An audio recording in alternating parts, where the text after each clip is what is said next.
Pour ce qui sera la dernière mandature de l'accord de Nouméa, jamais dans le passé la composition politique du Congrès n'est apparue aussi peu lisible. Comme le montre l'éventail, les couleurs et les partis se multiplient.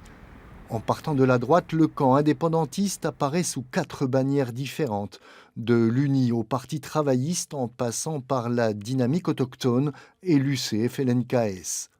Ira-t-on vers une union des indépendantistes ou la formation de plusieurs groupes? Côté loyaliste, les blocs sont plus compacts. L'Avenir en confiance, Agissons pour le Nord, Calédonie Ensemble et l'Éveil océanien, majoritaires sur le papier avec 28 sièges contre 26, mais pas forcément unis sur le choix des politiques à mener. Pour les élections à venir, le flou est total, comme le rappelait Philippe Dunoyer. Maintenant s'ouvre la séquence de la future élection au Congrès, puis au gouvernement, qui sont 2 institutions majeures aussi, et pour lesquelles, là, on n'a vraiment aucune visibilité. Je ne sais pas ce que souhaite l'Avenir en confiance. Il faudra également compter sur les suites des provinciales, là où présidence et vice-présidence sont allées à un seul parti.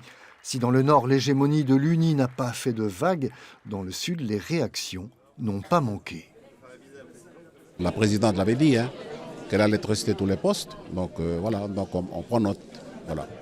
C'est un peu regrettable, on est un peu déçus, mais c'est comme ça. Ce qui est sûr, c'est que ça pousse à réfléchir autrement pour le reste.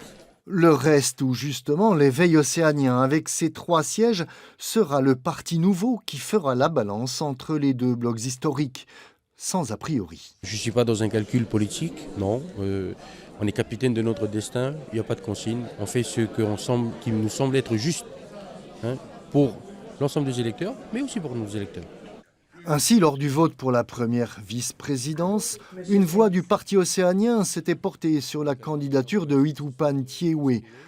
Pas sûr que la future présidente ou président du Congrès appartienne à l'Avenir en confiance.